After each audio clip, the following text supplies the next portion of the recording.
बिल्कुल, यहाँ एक भावुक और प्यारी कहानी है।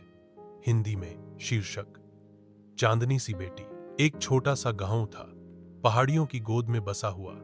उस गांव के एक पुराने लेकिन स्नेह से भरे घर में एक पिता और उसकी नन्ही सी बेटी रहते थे। बेटी का नाम था चांदनी। चांदनी की माँ उसे जन्म देते ही इस दुनिया से चली गई थी। तब से उसके पिता रघु ही उसके लिए माँ भी बने और पिता भी। रघु एक साधारण किसान थे।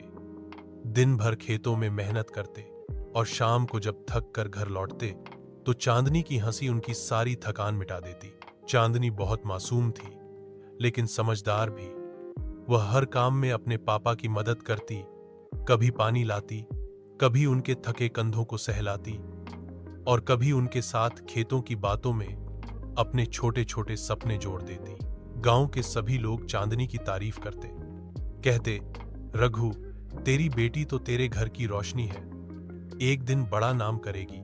लेकिन एक दिन आसमान में काले बादल छा गए, जोर की बारिश हुई, नदी में बाढ़ आ गई। रघु की सारी फसल बर्बाद हो गई, घर का राशन भी खत्म हो गया।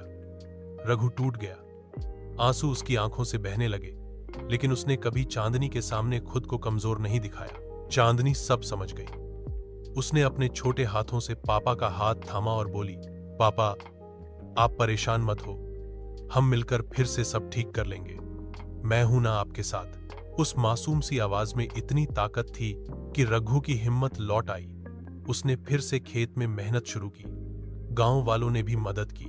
कुछ महीनों बाद फिर से फसल लहलहाने लगी। एक शाम जब चांदनी अपने पापा के साथ आंगन में बैठकर तारों को देख रही थी, रघु ने उसके सिर पर हाथ फेरा और कहा, बेटी, तू मेरी जिंदगी की सबसे बड़ी दौलत है। जब तक तू है मुझे कुछ और नहीं चाहिए। चांदनी मुस्कुरा दी और आसमान की ओर देखते हुए जैसे अपनी मां से कह रही हो, मां, देखो ना, हम ठीक हैं। सीख, प्यार, सहारा और उम्मीद हो तो जिंदगी के हर तूफान को पार किया जा सकता है। अगर आप चाहें तो मैं इस कहानी को चित्रों के साथ एक बाल पुस्तक की तरह भी बना सकता हूं।